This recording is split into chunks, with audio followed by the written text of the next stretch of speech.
السلام علیکم ورحمۃ اللہ وبرکاتہ۔ آج آپ حضرات کے سامنے میں اس لیے حاضر ہوا ہوں، بہت سارے لوگ سوال کرتے ہیں کہ اگر ہم قربانی کے دنوں میں قربانی نہ کریں بلکہ قربانی کی جو رقم ہے اس کو ہم صدقہ کر دیں، کسی فقیر کو دے دیں، کسی محتاج کو دے دیں تو یہ زیادہ بہتر ہے۔ میں ان لوگوں سے یہ پوچھنا چاہتا ہوں اور یہ سوال کرنا چاہتا ہوں کہ اللہ تبارک و تعالیٰ نے جو ہمارے اوپر عبادات فرض کی ہیں، جو عبادات ہمارے اوپر واجب ہیں، ان میں بہت سی عبادتیں ہیں۔ مثلا اللہ نے نماز کا حکم دیا ہے، اس کے فضائل بیان فرمائے ہیں، زکوٰۃ کا حکم دیا ہے، اس کے فضائل بیان فرمائے ہیں، حج کا حکم دیا ہے، اس کے فضائل بیان فرمائے ہیں، روزے کا حکم دیا ہے، اس کے فضائل بیان فرمائے ہیں۔ اللہ نے نماز کے فضائل الگ بیان فرمائے، حج کے الگ بیان فرمائے، زکوٰۃ کے الگ بیان فرمائے، روزے کے الگ بیان فرمائے۔ کوئی یہ نہیں کہتا کہ نماز کا ٹائم آتا ہے چلو میں تو روزہ رکھ لوں گا، نماز میری ادا ہو جائے گی۔ حج کا وقت آتا ہے، کوئی یہ نہیں کہتا میں حج نہیں کرتا روزہ رکھ لوں گا، یا روزہ نہیں رکھتا تو حج کر لوں گا، یا میں زکوٰۃ نہیں دیتا روزہ رکھ لوں گا۔ دوسری عبادات کے مقابلے میں کوئی دوسری عبادت کو لے کر نہیں آتا۔ نماز کا ٹائم ہوتا ہے تو آدمی نماز پڑھنے کے لیے تیار ہو جاتا ہے، روزہ رکھنے کا ٹائم آتا ہے تو آدمی روزہ رکھنے کے لیے تیار ہو جاتا ہے، زکوٰۃ کا ٹائم آتا ہے تو آدمی زکوٰۃ دے دیتا ہے، حج کا ٹائم آتا ہے تو آدمی حج کرنے چلا جاتا ہے۔ لیکن جب قربانی کا مسئلہ آتا ہے تو آدمی یہ سوال کرتے ہیں اور یہ شوشہ چھوڑتے ہیں کہ آپ قربانی کرتے ہیں، پیسہ خراب کرتے ہیں، جانور کا خون بہاتے ہیں، آپ کو اس میں کیا ملتا ہے؟ آپ وہ پیسہ کسی غریب کو دے دو، اس کا گھر چلے گا، اس کے بچے روٹی کھائیں گے۔ میں آپ کو بتاؤں، صدقہ پورے سال میں ہم کبھی بھی کر سکتے ہیں، اس کے لیے کوئی دن متعین نہیں ہے، لیکن قربانی کے لیے اللہ نے ایک سال کے اندر 3 دن متعین کیے ہیں، 10 ذی الحجہ، 11 ذی الحجہ اور 12 ذی الحجہ۔ اللہ تبارک و تعالیٰ نے یہ 3 دن متعین کیے ہیں، ان 3 دنوں میں قربانی ہوتی ہے، لیکن قربانی کا اصل مقصد یہ ہے کہ ہمیں خون بہانا ہے۔ اللہ کے راستے میں مال دینا الگ چیز ہے اور جان دینا الگ چیز ہے۔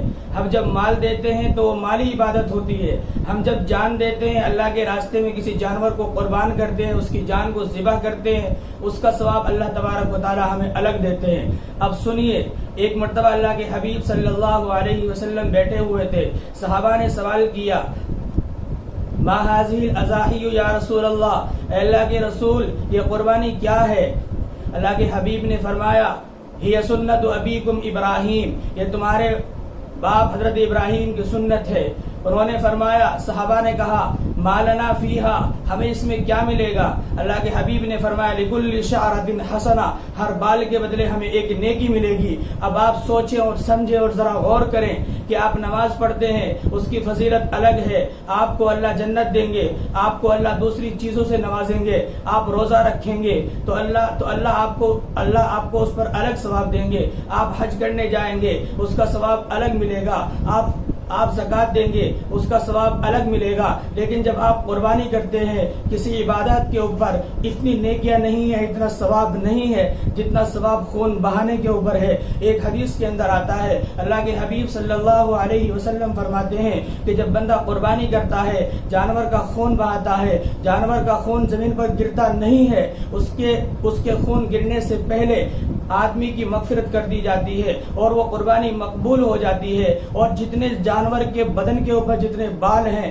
ہر بال کے بدلے ایک نیکی ملتی ہے۔ آپ پورے سال نماز پڑھتے رہیں، روزہ رکھتے رہیں، زکوٰۃ دیتے رہیں، دوسری عبادات کرتے رہیں، لیکن جتنی نیکیاں اور جتنا ثواب قربانی کے اوپر ہے اتنا آپ پورے سال نہیں کما سکتے۔ اس لیے ہمیں قربانی کرنی چاہیے، اور خود اللہ کے حبیب صلی اللہ علیہ وسلم بھی قربانی کرتے تھے۔ اور رہا مسئلہ یہ ہے، لوگ کہتے ہیں کہ وہ پیسہ ہم غریب کو دے دیں، وہ پیسہ ہم محتاج کو دے دیں، وہ پیسہ ہم فقیروں کو دے دیں، ان کے کام آئے گا۔ شریعت نے ایک دوسرا نظام مقرر کیا ہے. شریعت نے صدقات نافلہ، صدقات واجبہ اور زکوٰۃ کا ایک نظام بنایا ہے غریبوں کی مدد کرنے کے لیے، مسکینوں کی مدد کرنے کے لیے، دوسرے رفاہی کام کرنے کے لیے. لیکن قربانی ایک واجب ہے. جو آدمی ایسا کرتے ہیں وہ کان کھول کر سن لے، وہ سخت گناہ گار ہیں، اور ان کا جو وہ صدقہ کریں گے اس کا ثواب تو انہیں مل جائے گا، لیکن قیامت کے دن ان سے یہ سوال ہوگا کہ اللہ نے تم پر قربانی واجب کی تھی، تم نے قربانی نہیں کی ہے. اس کی آپ ایک مثال سمجھ لیجئے. اس کی ایک مثال یہ ہے، اگر آپ نے کوئی ایک ملازم رکھا اور آپ نے اس کے ذمے یہ لگایا کہ تجھے کھانا بنانا ہے اور کھانا کھلانا ہے، لیکن آپ جب گھر کے اندر آئے آپ نے دیکھا کہ اس ملازم نے آپ کا گھر صاف کر دیا ہے، آپ کا فرش دھو دیا ہے، آپ کے گھر کے جالے صاف کر دیے ہیں. آپ آئے، آپ نے دیکھا کہ ملازم نے بڑا اچھا کام کیا ہے، ملازم نے میرا گھر صاف کر دیا، آپ بڑے خوش ہوئے. لیکن جب کھانے کا ٹائم آیا آپ نے اس سے کہا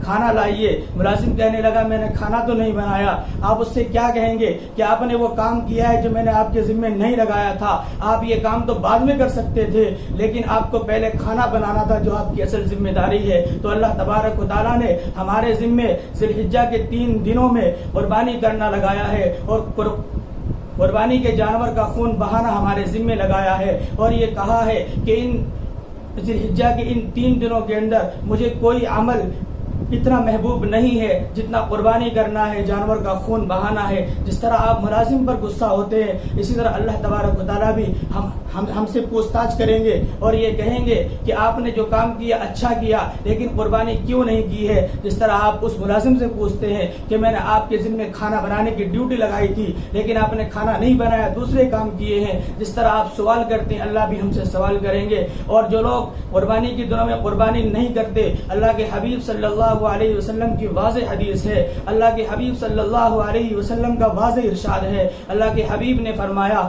جو لوگ وسعت کے باوجود قربانی نہ کریں وہ ہماری عیدگاہ کے قریب بھی نہ آئے. اس سے سخت وعید کیا ہوگی، اس سے بڑا اللہ کے حبیب صلی اللہ علیہ وسلم کا غصہ کیا ہوگا. اس لیے ہمیں شریعت مطہرہ کے ہر عمل کو ماننا چاہیے، اور اس میں ہمیں اپنی عقل نہیں دوڑانی چاہیے، بلکہ جو حکم آیا ہے ہمیں اس کو ماننا چاہیے، اور آنکھ بند کر ماننا چاہیے کہ اللہ کا حکم ہے، اللہ کے حبیب کا حکم ہے. اللہ تعالی ہم تمام کو عمل کرنے کی توفیق عطا فرمائے. وآخر دعوانا الحمدللہ رب العالمین.